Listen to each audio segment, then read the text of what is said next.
It's your girl AliRenGo and LA.Nice, and this is That's Quiet Storm.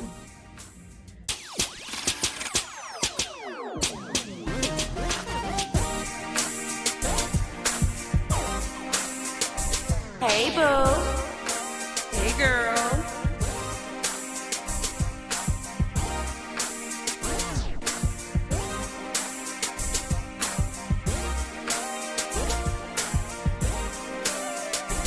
You ready? Yeah, girl.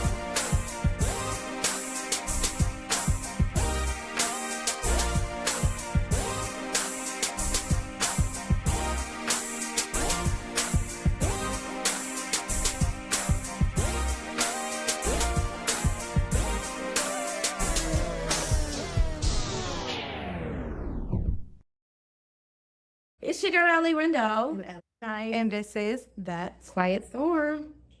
How you doing today, girl? tired. Truth is. What you do last night? What did I do last night? You know what? I'm actually not that tired. I got some rest. You know? No, I didn't. We will be real. She lying. I'm not. Because for the first time in a long time, since this came with thoughts, we're not even going to get into how this even That's came his about. own That's his thing, own man. But just how we got here today. No, but we doing it for But no, we really doing it. You know, we talked about passion in the beginning of everything and what it means to be passionate about something that you care about. And, you know, we've been putting a lot forward. So when I say I'm tired, Yeah, man. I'm tired. Yeah. And life's be lifing. Let's call it what it is. Because we're going to keep it real. Yeah. We told y'all it was gonna get more real, and it is. Yeah. And we realized that too in the midst of us taping our very first episode. So we gave y'all just the gist. It's time to get real. It's time to buckle down. It's time to open up. It's time to talk it out. And that can be its own topic in itself. So with that being said, so look, we left off episode 1. I talked a lot. I know it. I know y'all were thinking it. She was helping me out. Because I was that. Baba. You was a little stuck, but I got you, boo. I got your back. I was like, So look, I'm really coming. We were in the car with a friend the other day, and I was driving, and I was stuck. And the friend was getting mad because I was stuck driving. And she was like, no, she got this. I got your back the same way. I get it. Yeah, I got your back the same way. But look, so last time we got into my childhood, my ghetto hood childhood. Good. I guess man, listen, sidebar. Since that episode, she won't let me live it down that I grew up hood. it's hilarious at this point. But she's come to some. I might be a little bougetto. Bully? And I'm yeah, proud of you. thank you. And I'm coming to terms with that. It's okay. And it's okay. Like, I like my nails to be a shade long. It makes me feel spicy. That's what she's known as. If Let's I teach. look at her, if other people look at, they know she's not from here. They're gonna be like, you from the east side. I don't know. Wait, you're acting like you're not, though. Like, I'm the kind one. she's very sweet. You are the sweet one. Girl, shout out to Mimi. Shout out to Mimi at Elite Nail Spa. She was amazing. But our nail tech told us that I'm the spicy one and she's the sweet one. And I just keep hearing that. And it is what it is. I'm 40 now, y'all. There, I said it. It's cool. The filter. And I've come, man, listen. It's true. I was gonna talk about that. It's true though. It's a lot of this 40 stuff. I'm excited. I can't wait with my filter. See, we gotta stay the course because I was gonna tell you. That's a topic. We could talk about this know. 40 thing, this journey to 40. I'm in settling in. hang in, y'all. Hang in. Quiet. That's gonna be something to talk about. So your childhood. Okay, so I purposefully saved this question for this taping. Literally what we do is we challenge ourselves to not talk because we talk so much to each other during the day. So we challenge ourselves to not talk. So I've been saving this question. Growing up in New York, because you get on my Baltimore so much, Yeah, I love it though. or as my Baltimore friend would say, Baltimore. Baltimore. Okay? It's Baltimore. But you grew up in New York, the Bronx. Not the Bronx. Spanish Harlem. Who's do that? Spanish Harlem, she needs that. No, I am from Spanish child. You know what? Growing up in New York, I had a great childhood. Sounds like it. It was fun. I would not change a thing. You double dutched. Oh, we did everything. Double Dutch, hide and seek, hide and Hide and do what? no. We had our little hideaway games growing up. I'm not gonna sit here. No, I was the good girl. Either way, just as I am. Yeah, girl. I'm a good girl. So anything, girl. So listen, she tells this story, which I'm gonna let her tell you about how their apartment was set up back then in the late 1980s, pretty much early 90s. 90s. She's 1990s. She's really like a child. I am 1990s. Now you're getting up there though. Anyway, she tells a story. This apartment sounds rather nice for an apartment in New York. It is. We were like the Jeffersons. Shout out to my family as well. Think about George Jefferson. Y'all were up east side. Yes, absolutely. Because we are in my parents and my aunt. They have stories too. I would love for them to come on and talk about their upbringing because my mom and aunt grew up where hip hop started. You know, That's so crazy. yeah, Brooklyn That's was so home crazy. for a long time. So we weren't stationed any specific borough, but home became Spanish Harlem, which is in Manhattan, which is the city. Like we have so many. But you didn't you say y'all did not play with being associated with other barrels? Like it's not cute for y'all. It's not a thing. I think speak for Spanish Harlem all day. I can't speak for nobody else. Okay. But it wasn't a thing. We had our thing. Some people looked at us as like, you couldn't tell us nothing. But in all honesty, Cause y'all were bougie. ooh, all right, I may be bougie a little bit. And nothing wrong with that at all. But when I said it, it's I'm coming to acceptance. Listen. It's not. It's different. We had a bougetto. What's the difference? But bougetto? Am I bougetto? Yes, 'Cause you I 100% are. You are absolutely bougetto. I think that it's ghetto. Like you may have a little bit of hood in you, maybe even a little ghetto. I'd rather call it like more hood than ghetto. Okay. Yeah, because that could be a little bit. Your ghetto can be trashy. Yeah, Like you're doing yeah. the most. It's really. I think we are more of a maintenance thing, Okay. or like an urban thing. Like we're gonna get our nails done. We're gonna pop our lips. Don't play with us, but we can sit at the White House press conference. Yeah. You know what I mean? Yeah, absolutely. And articulate our words. Yeah. That's the bouginess, I guess. Yeah. Yeah. You are bougie. So then you talk about the projects were right across from y'all, but yet y'all neighborhood wasn't project-ish. I mean, they have the projects next door, but I wouldn't say, I mean, is that hood, I guess? Or you can consider it the hood for people who don't understand what the projects mean. And they didn't come in and bring that, like a certain type of thing to y'all community. And it was right there. It was, yeah. It's respect. Yeah. 1199 first. That's respect. I think that shows New York, you know, you do you, I do me. But it was just in general, like, because we all were one. There wasn't no, you lived a certain way. That's dope. I mean, you did, but we're That's coming the around. diversity of New York. Yeah, it's a part. It's just a part, you know? Wow.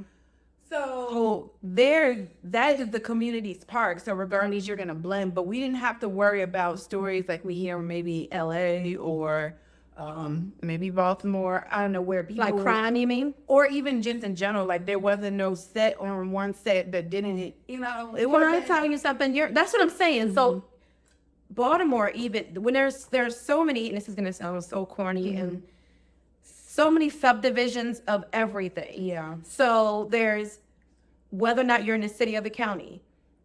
Then what part of the county are you in? I went to Randallstown, so we had like a thing.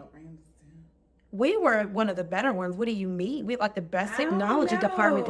No. Not as far as like the Anything you're talking about, shout out to all the Randallstown Rams. We had, like, our school wasn't even hood. It wasn't even, no, we had like one of the better schools. Really? So there was, yes, ma'am. They So talk- I'm just I'm saying. gonna break it down for you, and I might be offending some people from back home in this, but it is the truth. I'm sorry. She's offending and defending. On smells, no one paid attention to much. So sorry. There was a trio. Uh-huh. There was Randallstown, there was Milford Mill, and then there was Woodlawn. Mark my words, no one from most of Randallstown would ever disagree with this. Woodlawn was the hood, the absolute hood of the county. Woodlawn High School was the absolute hood of the county. Milford was, And this is all Randallstown? Or is this... it's Baltimore County. Okay. It's like West Baltimore So County. what- So because, yeah, so then, and Woodlawn was in Woodlawn, Maryland. Then there's Milford Mill High School. They were pretty bougie, but they just were bougie. I think they had a pretty decent Owens Mills? Milford Mill. Milford Mill. Owens Mills was kind of they were like They relevant were to not us. bougie. They were relevant to us. Okay. Randallstown, we had the best choir. We just had all these things.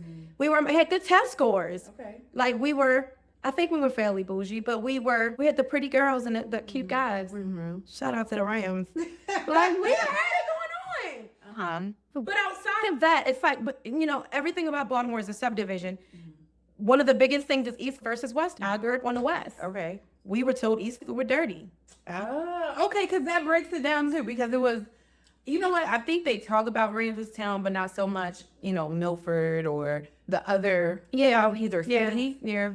So Randallstown was like, cool. But now that you're breaking it down, then there was the old West and the East. It's all of that within all of that. So even if you live on the East Side, it's which part of the East Side you live in. So to hear your story, Like how the project was right there. That's like fascinating to me. Okay. Like y'all respect it. Like no, that's good. And that's probably why your side didn't get as much recognition, because you had the West Side, or am I correct? Yeah, well, I was in the West Side. Yeah. Okay, so And we also were in the county, and the county gets a bad rap for, especially now. I will say this to my Rams: Randallstown was known for dudes who was trying to be what we call hard at the time. But they were county boys. Okay. You know what I mean? You're privileged. You drive a nice car, Okay. fresh clothes, going to your nice big. We had single family homes out in the suburbs. All right. Y'all never really about that thing like Woodlawn boys about for the most part, So they all had their thing. But to live it the way you had it, to have projects across the street, and if you're in regular housing, that's gonna cause some problems. Yeah, no. It's thinking of this like It was on thing. I never heard when I grew up. that's really And good. I was a kid who was outside. Okay. Outside? Okay. Well, I don't know. Were you fast? Were you fast? I was not. I was 100%. What age did you start getting fast? Another episode. That is not today's conversation. What were the students like? You went to Hamlet Harlem, friends. I did go to You were Harlem. a bougie y'all. Oh my God. Thanks, Sarah. Shout out to my parents, because they held it down. They raised a nice bougie yo. I'm very proud of you. I can't Once you make it, you made me so bad they called her and you were on the same thing. I was Inquisitive of your lifestyle. I wasn't trying to have judgment. You said that, no judgment. I did. It's art. But Make me feel better. What's the most hood situation What's you the had most in your childhood? hood Or one of in them? my childhood. I mean, no, granted, I had a great childhood, but some shit happened. This is my tea, girl. What happened? We are sipping on tea, by the way. And our mugs embrace the mess. the mess, cause It'd be messy sometimes. It'd be messy. Might be messy. Okay, so what was one of the most hood situations you went I through? mean, as I a don't child? even know if I want to say the most hood situations. We just had life experiences. So you think you're better than me? No. So, like, if you, that should really work. I mean, we didn't have nobody breaking down our doors. right. We wasn't pushing up against Oh. okay. She want me to make her feel better. And I mean, you wasn't smelling piss and your grandparents. first of all, we or were in a single family. It might have been it was an attached home. But we didn't we never live in the projects. so you So had high rises, you have projects. So like your apartment buildings, like the city is the city because there was no suburb life. What house? Yeah. You're not gonna see that in the city. But it was so nice where you were. Oh yeah, nice dog. I don't get you heard The people in your family have brownstone. Well, your family's huge. Well, I had a cousin. She had an apartment within the brownstone, because the brownstone was like 3 levels. Both, and you go to one prefect. It's too bad. Come on, call these streets. Right? If you go there, you're gonna see like a lot of shops in the bottom of a brownstone, and then you have apartments above it, or it can all be yours. So I had a family member who lived in a brownstone as well, but it wasn't. You can own. That's my aspiration to live in a brownstone back home. So one of my things I really want to do, you got to help me fulfill this fantasy. I really want to go to New York. Okay. I want to wear heels, wear small like clutches and purses every day. I want to just look fabulous and walk around the streets of New York like Carrie Bradshaw. You got to help me do that. You can do that. 100%. You're not going to, hell no. You're not going to be, I mean, I know I might only be able to walk the block, but give me that. Let me have that. Let me make it. You can definitely be Samantha. Mm-hmm. You're right.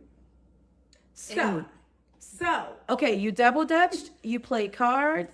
cards. Spades. Well, like in my house, that was the whole lifestyle. If you're talking about outside, like, cause there was, childhood outside. I separate the two because you had your family outside. Like when I say, that's what I meant when we were outside. We were playing. We were kids. We were outdoor kids though. Yeah, we were outdoor kids. Shout out to the 90s babies. I mean, But so that's where I Double feel you. Dutch came in. That's where hide and go seek. in your case, walk into the bodega, which for us was the penny store. To the original The original. chopped cheese, okay? Talk about that. I heard about the this. originators, our bodega, our store. We call it Haji's. Shout out for Haji's. And all that stuff to Carlos, who was the originator. Look, Y'all gotta hear about this. And I'm sure to all my New York Cheese. friends, Oh now my girl. Philly may even know they're so close. I had never heard this because in Baltimore we have What is this thing? What's the chopped cheese again? We have a chopped cheese. Which is it sounds like a mix between a cheesesteak and a cheeseburger. No, please don't do that. You said it's chopped Don't do cheese. that. I go like, well, not that I don't. It's because people are miseducated.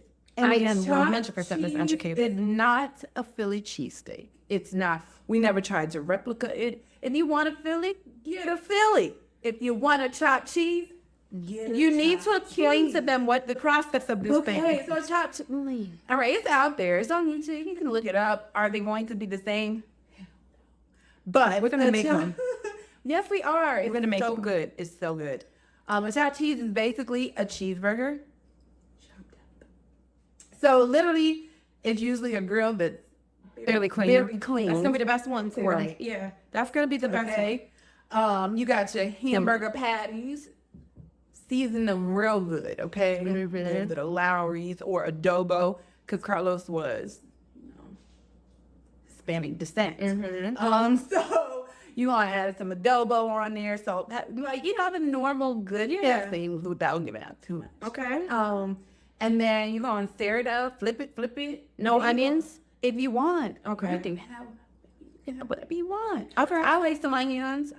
I would have to have onions, but go ahead. Yeah. So if you want some grilled onions, some raw onions, you let them know whatever you want. Lettuce, tomatoes, whatever. Bosom. Okay. Go ahead. So yeah. So you and then chop it up, throw some cheese on it, and you get you a nice toasted hero. So, chopped beef Uh-huh. with cheese on top A cheeseburger. versus a cheese steak is chopped steak. Is that what you're It's saying? actually a steak. I got you. A steak. I got you. However, the steak is not chopped. Like, I mean, yeah, but no. Let me, you know what I'm saying? It's like slices of A cheese steak? yeah, they don't really chop it up, do they? It's like I don't be paying attention. ground Delicious. really? No, I a have cheese not steak. had- Yeah, I'm not having. A grounded cheesesteak. You're thinking of a steakum. No, like Philly. I'm talking about Yeah, Philly. it's like, But it's not grounded like ground beef. yes, it is. Okay, the one we went to. So that's a cheesesteak. It's the same whether you want to call it a hoagie roll or we call it a sub roll. Hoagie, I think. And it's grounded and it's put on top. Sometimes they make them with green pepper, definitely with onions, whether you do raw or fried. And I do both. Yeah, and it's cheese. Plenty of cheese. I think you're talking about a steak. I know like steakums back in the day. No. I know steak and fizz. I ain't. That's like that sliced look. Yeah, but it's like scrunched up. Almost like Jersey Mike's. You ever had Jersey Mike's? So I have a hard time eating cheesesteak from anywhere that's not Philly or back home. I get it. You know what I mean? 'Cause that's not a cheesesteak to me. That is something else. Yeah. I know. Now there's also some people call them, what is it, chicken Philly? Some people call them chicken cheese. We call them chicken I cheese. never even knew about a chicken. What? That Chicken wasn't Philly or a chicken cheese steak. Yeah, no.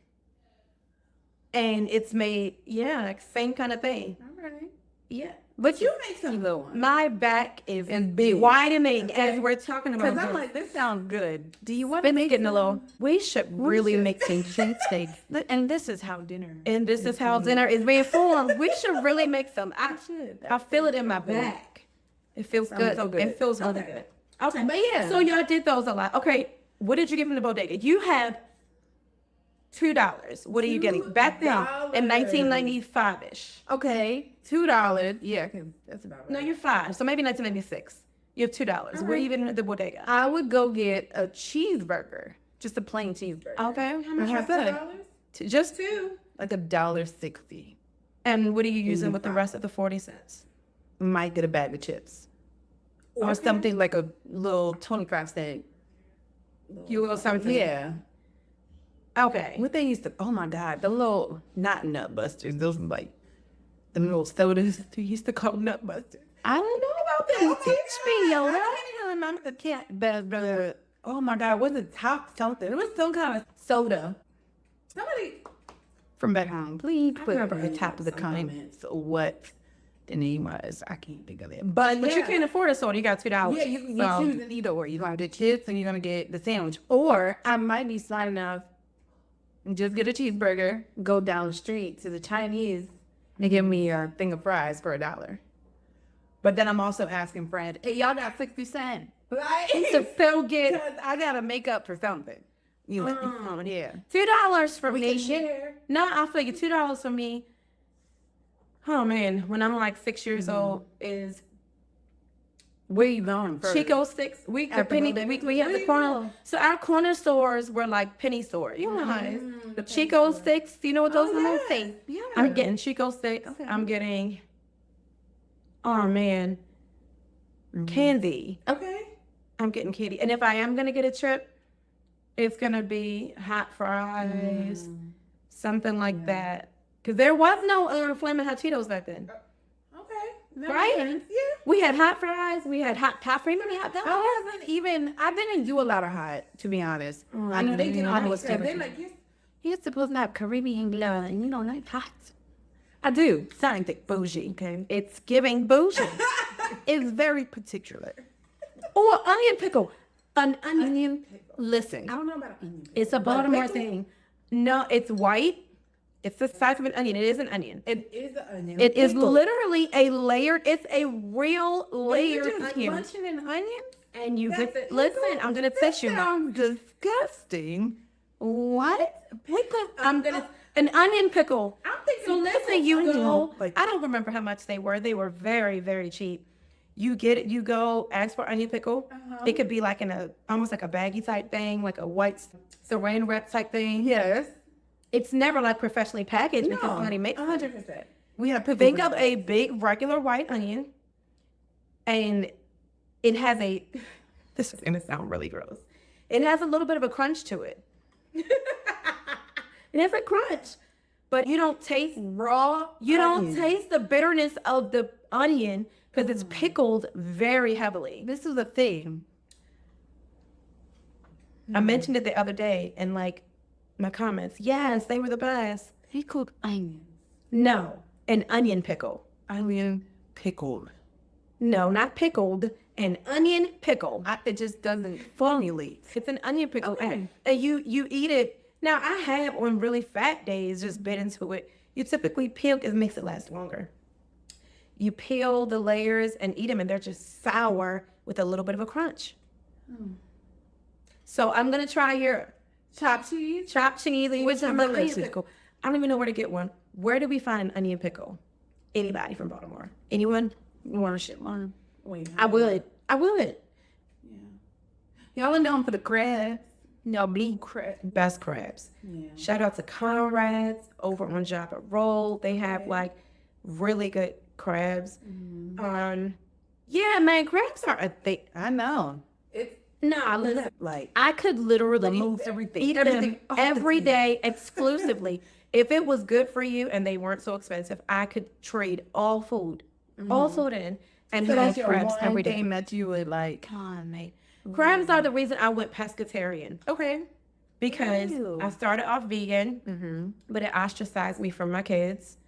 Like at a birthday party, I couldn't have the pizza with them or the ice cream or the cake. So I'm sitting there I'm like, I can't, baby, I can't.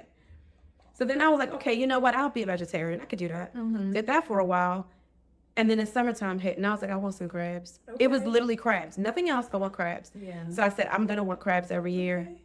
So I said, I need to include seafood. Pescatarian. 8 years. Boom. There we go. Not anymore. I was going to say 8 years. And 8 now- years. Texas changed me. Texas changed me. Did you miss it? Like, did you miss eating the chicken and the steak? Like, when we were pescatarian for 8 years? The beginning, yeah. And then toward the middle, it made me feel bougie. Like the thick girl. It just felt good when my at the time husband went outside. It felt good when we be at restaurants and he'd be like, my wife doesn't eat meat. I felt so like, yeah. I know I'm big. Well, you know, I don't. I know y'all think I eat that, but I don't. I felt so elite. And then I got to Texas and I was like, man, I'm hungry. Yeah. This smells good. This beef and this chicken wing is different than back home. It's looking real good. And I was like, you know what? What am I doing this for? That's not the story. I started craving meat. Yeah. I always cooked for the girls, whatever they wanted. And I started craving it. And I didn't understand that. So you know me, we're researchers together. I Googled why I'm craving meat. And it said, it's your body's way of telling you probably need it. Yeah. I did know that. I was looking into it because I do fast a lot. Yeah. Especially in the beginning of the year. I'm one of those. Yes, I know. But you're a good faster. Your discipline is crazy. Yeah. It's probably why my eating patterns can kind of like, You don't have to eat a lot, I don't have Dan. to eat a lot. Yeah. But don't confuse that I want to be big back. No, but you have really good restraint. Yeah, I do, for the most part. So even then when I was researching fasting and different things I could do, I was like, well, like, what if I don't eat meat? And then a lot of the research blogs were basically saying that your body craves a specific thing. Same thing all the way down to sugar. Like, certain sweet is craving of something, or it's fixing a certain habit. It's true. You had to remember for 8 years I smelled it, was around it, cut it up for the kids, whatever. I was fine. It started being like sickening. I want to taste it. I wanted it, and I had it. 60 pounds later, here we are. But you're happy? I am. Yeah. There's a freedom in eating my chicken wing. My back is very glad. My back is very glad. It's glad. It's a happy. Yeah, we used to do one fast. Okay. Oh, yeah, we did. I'm going to tell you a confession right here in the camera. I used to be cheating on our water fast. I did. You used to be like, how we doing today? I'd be like, ooh, girls, South. Be sitting there like, She got a bucket of chicken on the side, y'all. She had a whole bucket talking about, let me take a picture. She would send pictures. I think I did one good fast with you. What you want? No, bro. And I I was was supportive of you. Hold on. I was supportive of you. All right. I remember we'd be talking up, and I really, every day I would say, today, stop playing. You're going to do it. Every day.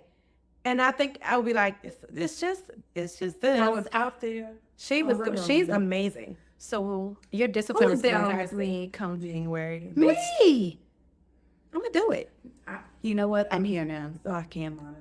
We was your water, fine. Cletus. Yeah. I have to put something in between my mattress. Talk to me.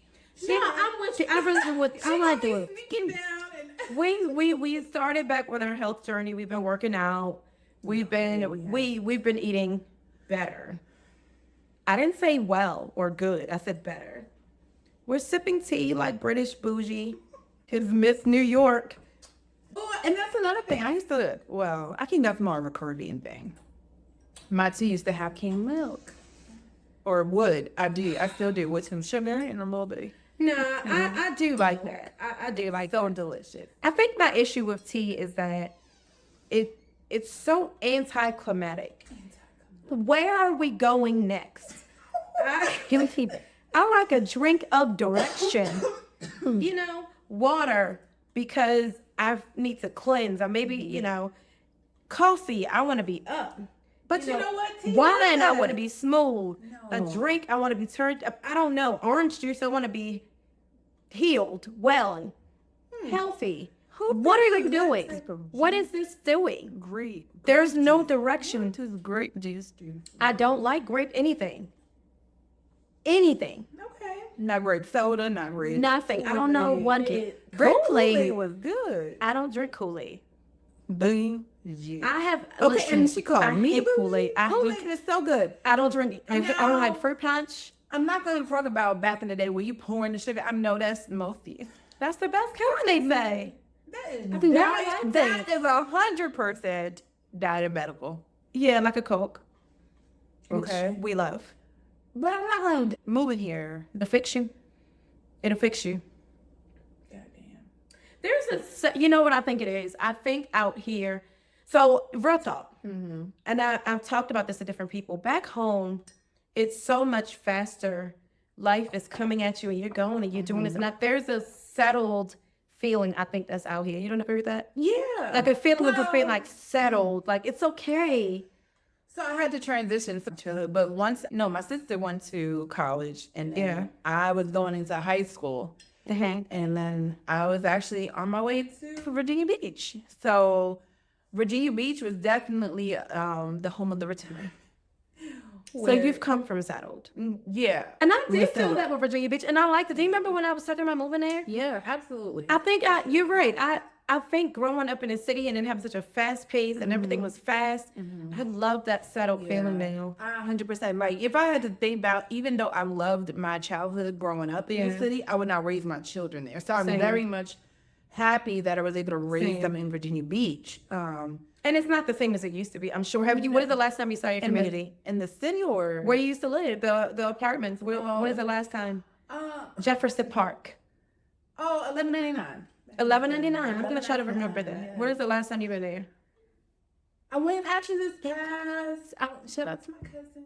You still have family there? Yes. Like literally? Grew up with family and friends. Like, it was like 6 families. I think they were all the first families to move in. And, Everybody was black. Yes. That's fantastic. 100%. I think that's probably why we got so well. Because it was like, another us, but Most no gentrification. You know what I mean? It was a gentrification in itself because it was a new high rise in the middle of First Ave, you know? So those friends, like the ones that my mom grew up, because she was still young too when they moved there. Yeah. They grew up out of all those years, but shits was there. They're now family. You know? How many apartments was it about? In 11, what is it, 99? So there's 4 buildings. There's the A building, B building, How C many building, B in building. each building? Don't give me the line. A lot? Yeah. So each building have the duplex side, and then you had your regular side. But the crazy thing, I was on the regular side. I was not on duplex. Duplex is just more apartments.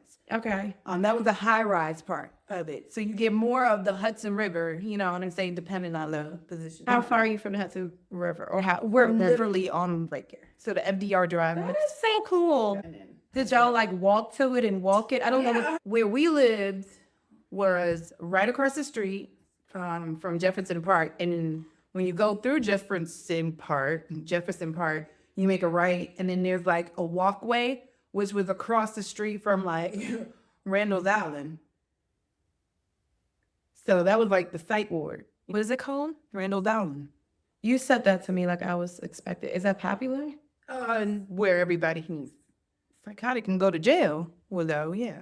I mean, like, I'm saying, but yeah, people, Yeah, 100%. So if you had someone, they were deemed mentally incapacitated in some form. Incapacitated, I would say, because not even. You never wanted to see them as kids. Like, I always dreamed of going over there. Yes. But like I said, we would for like days, like just to go out on a Saturday. My mom would take me and my sister just to go ride our bikes, and so we would have to go across to the walkway, and there was a bridge that you can actually walk across over there. I always was intrigued to ride my bike over there so much. She wouldn't much of your mouth? Every time we would go, the thing was rised. Which makes sense because if some God forbid somebody breaks out, and they have access to come on across the water. Yeah. So it was just a protection. I don't know. I would have been. I feel you. You sound like you were a good girl, like I was a good girl. I was. And we still are. I did some things, but I wasn't. No. What you do, girl? Nothing like that. She's not being real. Yeah. See, I've been being real. I did something. Tell everybody. Free yourself. This is the day. Y'all gonna have to catch that on Free the yourself. It's coming soon. Okay. How bad was it? It wasn't that bad. But we can say that. I was joking. But no, I had a great childhood. I really did. Maybe that's why you're so sweet. Yeah. Or do you think it always works that way? So I think I had a perspective over life in general when it came to other people. Yeah. Even as a child, and I wonder how they feel or what they think. I'm an empath. Yeah. 100%. 100% empath. Growing up, I think the protector in me never wanted anybody to feel some type of way because I felt some type of way. I knew how to get over it or mask. I don't even want to say mask, but I was able to move past pain and trauma in a certain way because not to say, so it kind of contradicts what I just said, right? I had a great childhood. However, You had trauma, right? there was trauma. Yeah. There was 100% trauma. And our house was the house where everybody came and partied, and we had a great, like when I say Thanksgiving, house was packed. Christmas, house It was lit. packed. You had the lit house. Very lit. Yeah. Best presents, mom and dad was home, all those different things. And when I was 8, that's when my parents got a divorce, and that's in its own story. Did you take that hard? At 8? Yeah, I imagine. At 8, I think I didn't know what was going on. Really. I couldn't, as an 8-year-old, really didn't know what was happening, although I was in the middle of it. So when I say in the middle of it, my dad would come to me and be like, hey, go talk to your mom or tell her to talk to me. But I didn't know what was going on, So would you say that was one of the top 2 tragedies of your childhood? Top 2. I wouldn't say top 2, but definitely it played a role. I mean, I wasn't, and I say this because I don't think I was really affected 100%, but I was. I understand that. I was just in the middle of some grown people's shit. Let's call it what it is. And I didn't, and it wasn't on, my mom's side. She wasn't coming to me, but my mom is a Gemini too. We are both Gemini, so. Duality. Okay. So she was on one wavelength, and at the end of the day, my dad fucked up. And He tend to do or tell me. he fucked up. He cheated on my mom with the lady who lived next door. I mean, Talking to someone. Shout out to someone. And it is actually really, really super disheartening how many of us, our generation, has that story of the dad who cheated. The parents were married. A lot of us grew up in 2-parent households. yeah. It wasn't a baby daddy or you only saw your daddy on weekends. It was like a 2-parent married household, and the dad cheated on the mom. The family fell apart, and the dad kind of became. It's too many. Yeah. I think that for me, speaking of my instance, I feel that going through that trauma or going through a 2-parent household and knowing that there was still broken pieces there, something was broken that my dad decided to dip out on my mom. Yeah. But what my mom did was, you're not going to hold her back. And yeah, she fought for her marriage, but at a point when a woman's fed up, she's fed up. So, Never mind. okay. You're right. So that's why I said growing up, outside of being raised in this lovely, lavish, apartment, it was upstairs, downstairs, 4 bedroom. It was very nice to be in the city and to go from a 2-parent home to now just a single-parent home. Nothing really changed. I mean, things had to adapt because, with the economy is the economy, Did you cry? When they broke up? Yeah. No. If I sit back and think about it, I don't think I had any emotional ties to it. I think that's good. I don't know if you held it in or if you just had processed it in your own little 8-year-old way, but that's really good. probably good. Yeah, because I was tight with my dad. I was a daddy's girl. Do you hear me? A daddy's girl. And he worked most of the time, and then he had 2 days off. It was always Wednesday and a Thursday. And then when we did spend time with him, we'll go over to my grandparents' house. Okay. So we would hang out with them, and he would be in the room with my pop-out, and they would be chilling. So, like, my dad was around. You know how you have that feeling when your dad's around, but, you know? I got you. Yeah. So, I like, think every little girl who grew up in a two-parent household in some way was a daddy's girl, at least as a young girl. 100%. Yeah. 100% daddy's girl. They got it automatic. Yeah. Like, they didn't have to work for that. yeah. You're my dad. What do you mean? I think it was the fact that they made a decision to depart. I think I was okay with my mom not being happier. I can see her living her life a little bit Yeah. better. Don't get me wrong. Mom would throw down or get down no matter what. If she was married or unmarried, she gonna do what she's gonna do. If you meet my mom, you would love her and understand. Love I'm thinking about her. how she met her the first time. Love her. Wet willies ain't so wet. That was how those were her mother's first words to me when I met her. We were in Atlantic City. Yes, we were. And she was in Wet Willies, your mom. And her first words to me was, "Wet Willies ain't so wet." And I said, I love her. I fell in love that day. Fell in love that day. I was saying, how it act now, or Yeah. what you. You're going to be like your mother when you're lot older. like And just my like I'm crazy like Nana. Yeah, 100%. So, my mom lived her life, but she also played, unfortunately, I hate to even say it, the role of a wife. Yeah. We all have roles. When you not even say it like that, but the role of a wife, the role of a mother, the role of a daughter, because we were living in this 4-bedroom home with my grandmother. So it was my grandmother, it was me and my sister, it was my cousin lived with us at one point, my older cousin, and then my parents were downstairs. Wait. This is all in the house at the same time? Yes. What a lit situation. Uh-huh. That is so And then imagine, so that was just Monday through Friday, normal business days. Just regular. was a regular business Regular hours. But because we always celebrated. We always. There's so many. That's really Christmas. I love that. Yeah, It doesn't matter what it It's was. giving typical New York Yeah. Cosby kind of story situation that we We think of. definitely had the Huxtables without the Huxtable parent occupation. Yeah. Okay, but we definitely had it's Easter, we're going to celebrate. We're going out to BBQ. Ooh. Big Bethlehem game. We celebrated everything. We always had a family gathering. Everything for the holidays, living at home was about family. And your sister is how many years older than you? My sister is 3.5. So that's so close enough for y'all to be close. Kudos to you for having the wonderful New York childhood. I love it. I love to hear about it. I really do. Okay. So, how dirty was your street growing up? New York is dirty. I don't care how much you say it's dirty. New York is dirty. It's dirty. And I love it. It's just dirty. But what we don't want you to do is, because listen to my best friend of 30 years, shout out to my bestie. I know she. Hey girl. She was dating a guy, and we were having this talk about, oh yeah, you from the hood, or he's like, you from New York, the hood where the trash is in the street and like fire cans and shit. I was so irritated because I already don't like you. Irritated.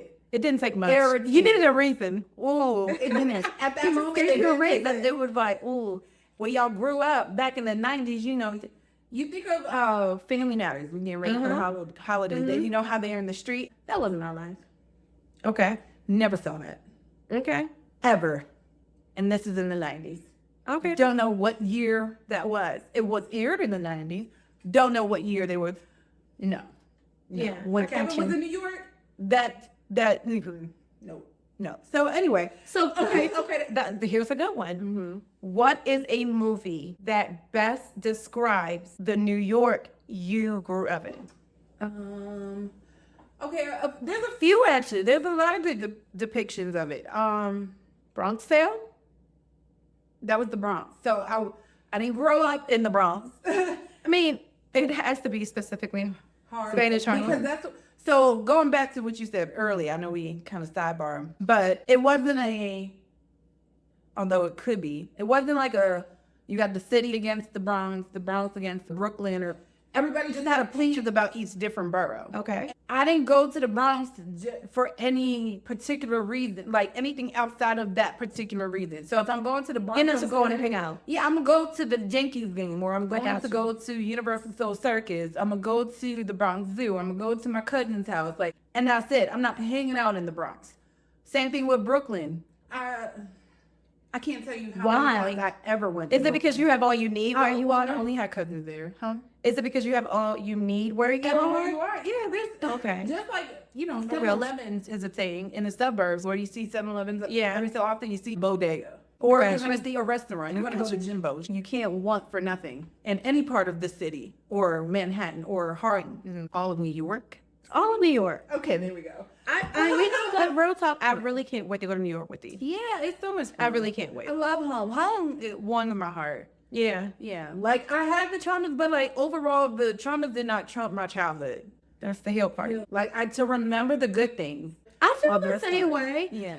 Okay, here we go. Segue. So speaking of childhood Okay. and traumas, Yeah, what you do? sip your tea. Let's see, cause she told me something, y'all. I was literally about to say we're not gonna be fake. We're not gonna make it like you don't know. We're not gonna say, girl, guess what? No. I did a thing. I did a thing. Okay. No, go ahead. Go ahead. Yeah, go. I think us doing this show, because that's how we started. We started off with talking about how we got here and me being tired. It's bigger than that. But again, going back to our first episode, it was very surface level. We were figuring it out. We were figuring it out. We were figuring out how to overcome fear.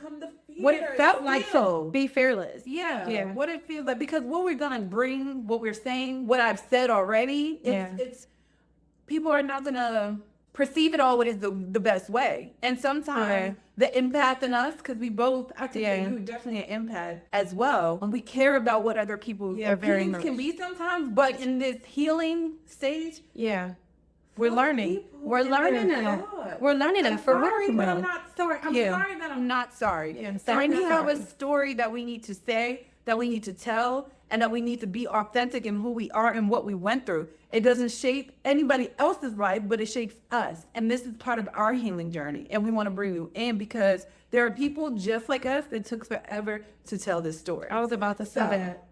Yeah. all of that To say, I'm proud of you. Thank but you. now, what you did, y'all. I did based a thing. on last episode. I did a thing. So it starts with 40 years old. Y'all, if you heard one of our videos, I don't know if it was the pilot live or the first episode, this 40 has been kicking my tail. I did not come into it so excited and happy, but I'm finally settling into it. And it's actually, I get it now. I get why it's like, it's free. Yeah, it's grown up. Everyone talks about how you get wiser when you get older. Everyone talks about how you become more unfiltered. But I have not heard a lot of people tell me about this new courage you get. Yeah. That has been the best part for me. I love that. The new courage I'm gaining. I love that. Yeah. With wisdom, but maybe because I wasn't so courageous for so much of my life, but it's this new courage where I feel like I'm this person that was like, I'm 40. Yeah. I'm grown. I'm grown. Okay. There could be some olders that are like, y'all ain't grown yet. No. But when you start paying the bills we pay, the things you go through to overcome and the decisions we make, we grown. There's no softer way to put it. We're grown. Yeah. And I did a thing. So we've been talking about just our childhood. And when I was in therapy, my therapist was really pushing on me the importance of addressing my childhood. I did not understand why it was so relevant until I realized some of the decisions I made in life were because of my unhealed child, per se. Are you? Yeah. I've had a lot of different forms of abuse by men throughout my life. I was raped by my uncle between the age of 6 and 7. Then there's an artist in Baltimore. He knows who he is. I've approached him since then. He was married to someone I'm very close to. And he came to what was my family's home at the time. There was a situation there of sexual abuse, you could call it. Then later on in life, someone else who was connected to somebody I love used to always make these comments to me, took a videotape to the pool one day. He was very much grown. I think he was like 50 at the time or something, maybe even older. So it was kind of like, that was what I had throughout life. I approached the artist in Baltimore. I did. I reached out to him at the advice of my ex-husband about maybe 9 years ago. His response was extremely covered under what I call churchiness. Yeah. So I didn't know how to receive it. I just felt like it was no accountability to it. Yeah. I felt like it was easy to deflect and project it all on the enemy. Right, the enemy. You're the victim, so I'm gonna make you still be the victim. Listen, if you are possessed, and that's not what he's, well, I won't touch on Careful, that, but tread lightly. I have to tread lightly. If you are possessed by anything and it makes you do something, yes, be set free, be healed. But you still did something. Yeah. You know what I mean? Own that accountability. Be accountable in that. Yeah. And the entire response was, the devil was doing this, the enemy was doing this, and I was under this and under that. And I don't think I responded because I think I had blocked him. Because I was just like, zero accountability. Got it. I was raped by my uncle between the age of 6 and 7. He also did the same thing to someone very close to me. And then he tried with someone else very close to me. And I was there for one of them. I heard it. Do you know what I mean? At 6 and 7, that's such a young age. Like, Yeah. did you even know what was happening? Did you know if it was right? Do you know what that feeling was? I am fully comfortable telling the very minute details, but for the sake of The parties involved. right, and I don't know who's sensitive to this story. Right. I will say this much: the way he did it was that he was on top of me and he told me, "I want to play a game," and I'll leave it there. But he said he wanted to play a game. I'm a little girl. Okay. It went from there. Moving on. I did get past it in life. I didn't think about it a whole lot. I just didn't like to hear his name a lot because, again, this is my mother's brother. He was very much a part of my family. Yeah. I didn't want to hear his name much. And then I got married, and I felt like I had my protector. Yeah. Because I married this guy who was super protective over me and all those things. And I really stopped thinking about it. And then I started to, as I was approaching 40, it started to become a heavier topic for me. Why is this on my mind so much? It was so long ago. I felt like I was healed from it. It never really affected me. Yeah. I think it went back to my therapist telling me how much it really did affect me. I just didn't know it. Okay. And so I say all that to say, I sent him a message. I did. Was it 3 days ago? Wow. Yeah. I reached out to him. I have no communications with him, obviously. I wish him well. It's not like we've never talked about it since, at all.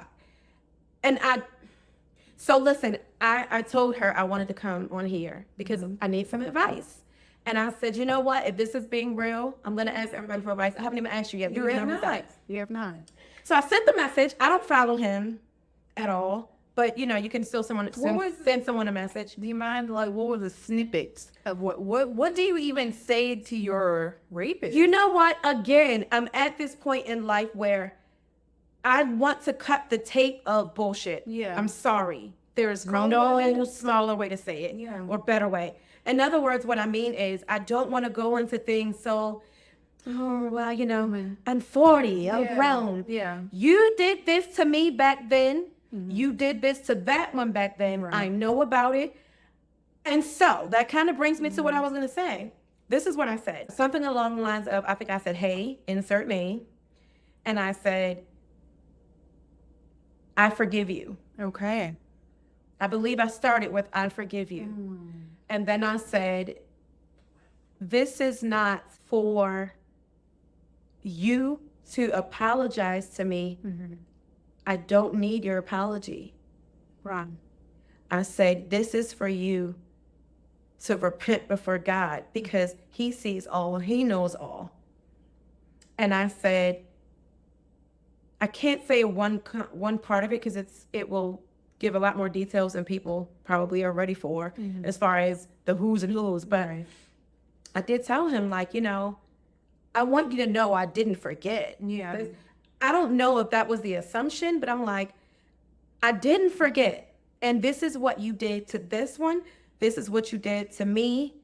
And for my own freedom, I said, I need you to know I forgive you. Wow. I said, I wish you well.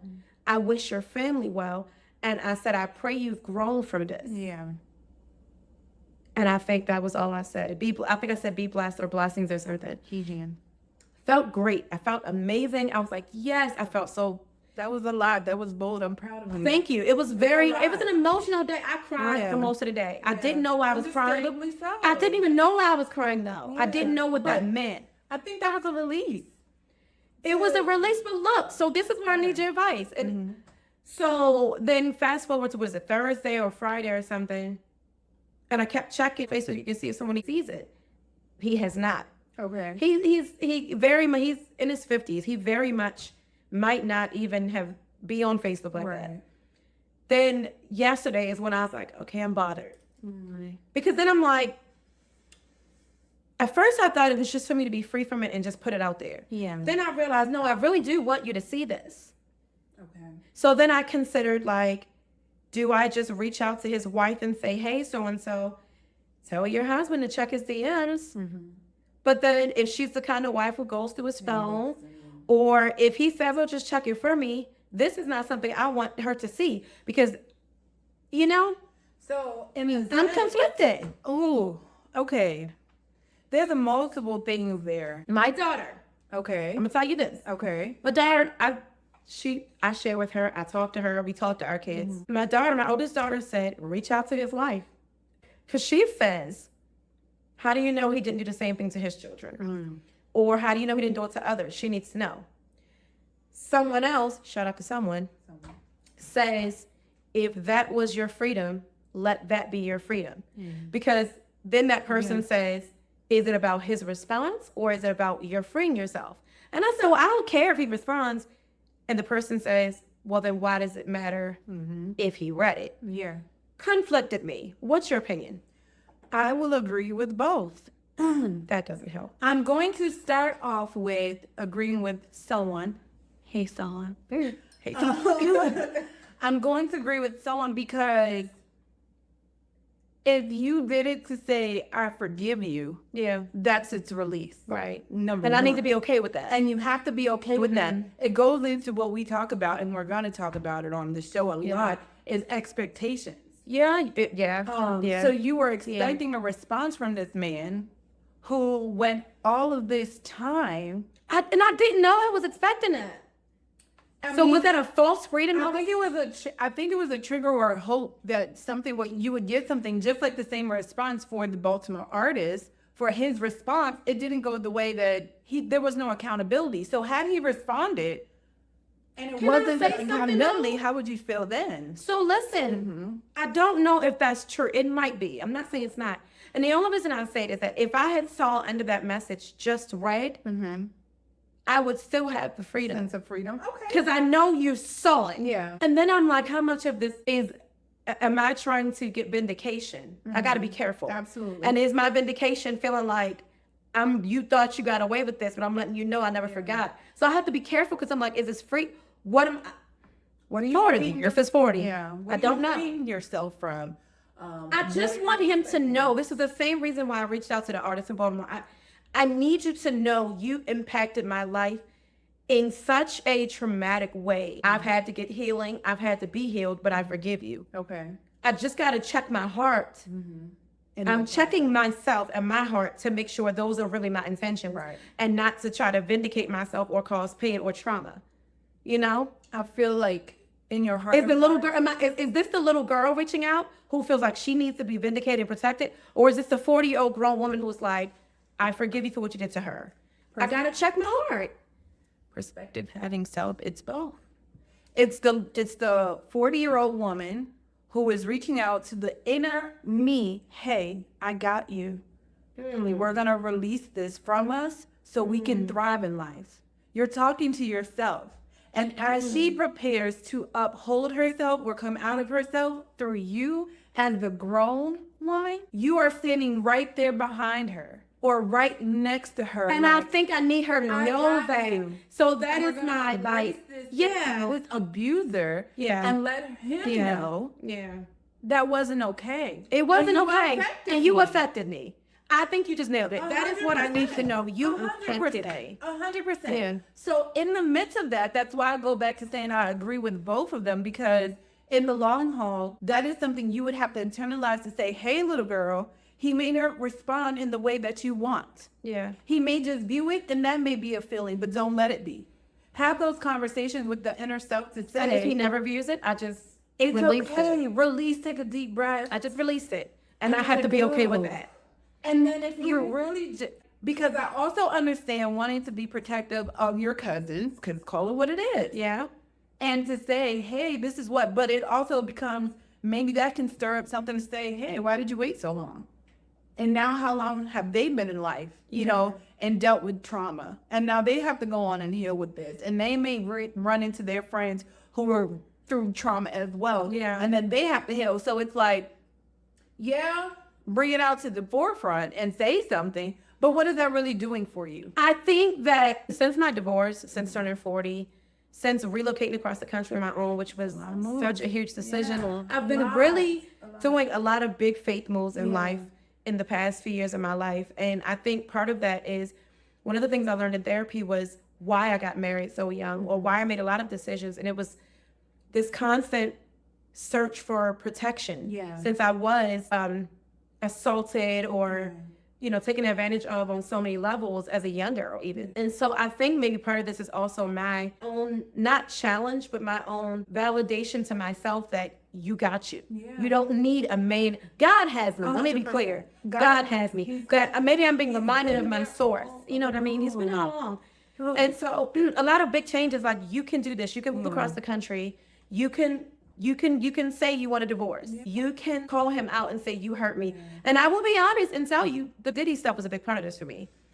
To see so many people come out brave, you know, who did what to whom is not whatever. But that was a higher power. That was living, you know, with abusers, they have this control. So the Diddy thing, he had so much control over the industry. And people didn't want to step up and speak on it. And so it's the same equivalent to an abuser who is so strong to know that you're doing wrong. You shouldn't be doing that. But here you are abusing this 6-year-old girl. What? And then to move on to other people in my family. You're an adult. He was like 17, 18, right? I think we did the math. I think we were, what did we say he was? 12? No. It was it 12 years? No, because he's 52 now. I've said it. So no, he's 52 now. He's older than you. So that's 12 years. 18. Yeah, so you were very much aware of what you were doing. And I was a little girl. I was a very innocent little girl too. I was not fast in any way. So, not that that makes a difference. Not that that makes it right. But it wasn't, I definitely didn't like come to you in that kind of way. Oh boy. So I got a question for you. I won't tell your story. I was about to say, I won't tell your story. I will allow you to do that when you're ready, if you're ready, however you're ready. We don't get there. But for anyone who's caused you certain levels of pain, if given the opportunity, would you approach them at this age? You know, so I'm not only fake and phony because I'm going to tell my story. As I said in the first episode, I have my story. And I was abused as well. I was not raped. Sidebar, she told it in the first episode, but we cut it out. But we waited for this moment to tell you all. We wanted to tell it all together. So go ahead. Yeah. The difference is I wasn't 6. I wasn't 7. I was 12, 13. By that time I was developing. I had the boobs. I had the butt. You know, everything was, you know, there. And it wasn't necessarily my uncle, but it was an aunt's boyfriend. In the family, nonetheless. And like I told y'all earlier, we had family functions. When my parents divorced, my mom and I and my sister, we all moved to a different place, Upper Harlem. And in that place, like we would then transition all of those house parties to our house. So it was just nothing to have Easter there, nothing to have Thanksgiving, Christmas, whatever, you know, whatever the big family events were. It wasn't nothing for everybody to come, just to watch a movie. A new movie came out and we got no bootleg. Guess we did that. Okay, no judges. That was the thing. We all did that. So yeah, we had functions there all the time, and so this aunt's boyfriend would come over. He wasn't there long within a relationship, and I was just telling you this the other day. It's crazy. I don't even remember his name.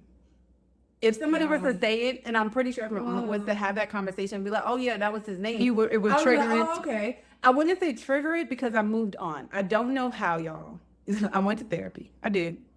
They were giving me more accolades than I thought I was. And I didn't. You went to therapy at a young age? No, older. But to get there, this uncle would come over. We would have family dinners. Or not an uncle. I don't want to call him that because he was not. I'm just saying, he was like an uncle. He was though. like an uncle. It was the same Yeah, story. he was like an uncle.